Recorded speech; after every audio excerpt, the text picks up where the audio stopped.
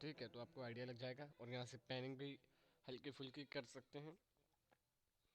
और ये है नथिंग, इन्वर्जन कहते हैं इसे, कि इन्वर्ट जो है ना, फेज इन्वर्ट करते हैं, वही चीज़ है। इन्वर्जन किसका हो रहा है, लेफ्ट का, राइट का, बोथ का। बोथ मतलब दोनों होता है, इससे ज़्यादा कुछ फर्क नहीं पड़ता। सुनते हैं।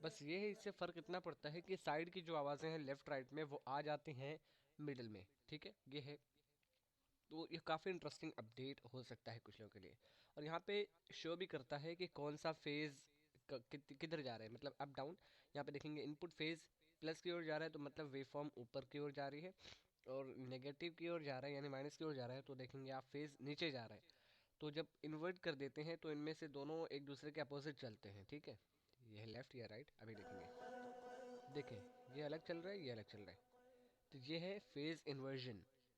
इसी की वजह से वोकल गायब हो जाती है, या बीच में जो भी कंपोनेंट्स होते हैं, जो सोलो वायलिन्स होते हैं, कुछ लीड्स होती हैं, वो गायब हो जाती हैं।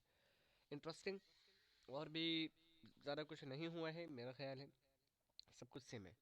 उम्मीद है आपको वीडियो पसंद आई होगी। कोई भी प्रॉब्लम है आप कमेंट्स में मेरे साथ शेयर कर सकते हैं। Thank you very much, have a great day.